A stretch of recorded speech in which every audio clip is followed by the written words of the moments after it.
Hi, my name is Katie and I'm a 2+3 pre-pharmacy student at University of the Pacific. I am a sophomore, which means I started college in fall 2019, so I've actually had experience with both being online and with being in person. I said that backwards. You get what I mean though. So today's video, I'm going to be talking about remote learning as far as both academics go and non-academic activities that have been supplied by the school, I guess you could say. So to start off with academics, I just want to say that labs have been very different, and I think that's to be expected. It's kind of hard to do what you would do in a laboratory at your house. But one class that in particular has really helped with this would have to be physio.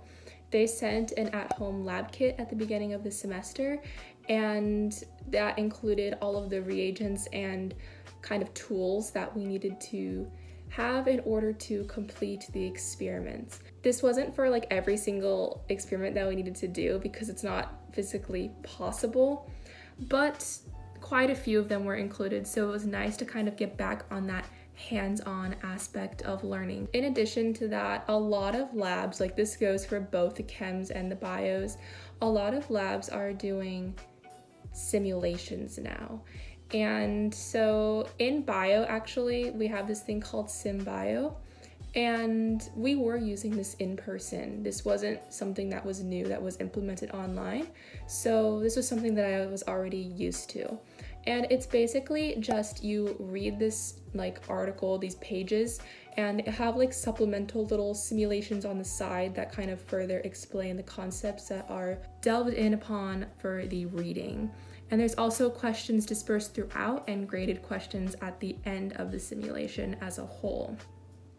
Something that is new that has been implemented are called labsters, and these are more fun in my opinion. They're more interactive, and I kind of think of it as a game almost. It's very fun. Basically, you just click on whatever reagents you need to use and you put them wherever they need to go, and I find that to be a really good alternative to not being able to physically be in a lab. As far as classes go, like not lab-wise, I think that a benefit would have to be that online learning has allowed for professors to record more of their lectures, and it's been kind of nice because I can go back and rewatch part of the lecture that maybe I was unsure on and kind of regather my thoughts on that. And that's basically all I have for the academic side of things. If you want to more in-depth about academics at UOP, I would recommend checking out the video that I posted, my most recent one, about the academics there.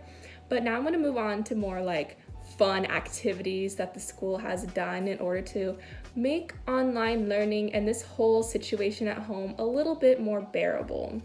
And so to start off, I want to say that there were a lot of events in person too, and I had so much fun going to these.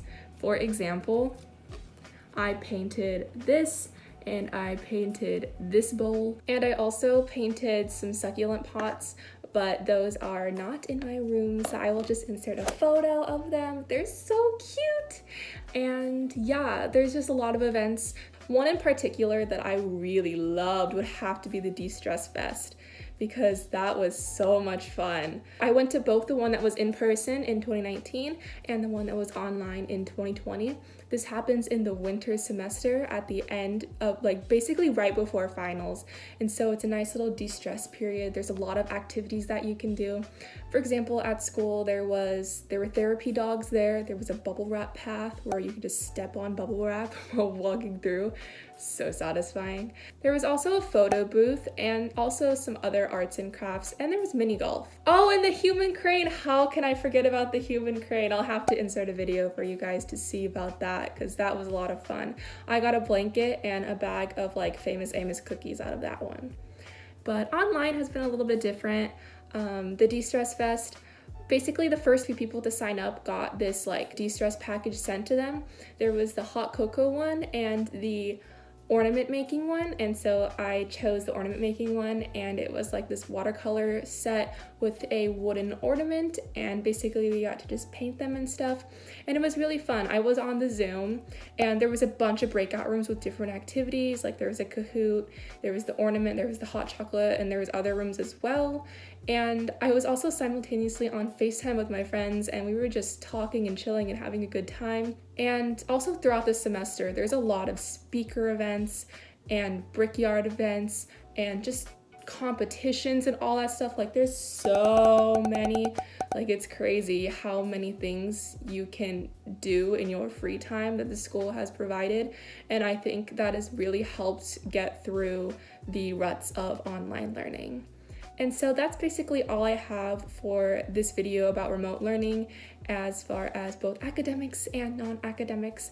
I hope it helped you sort of get an idea about the kind of activities that UOP provides to their students, and I will see you back again for my next video. Thanks for watching.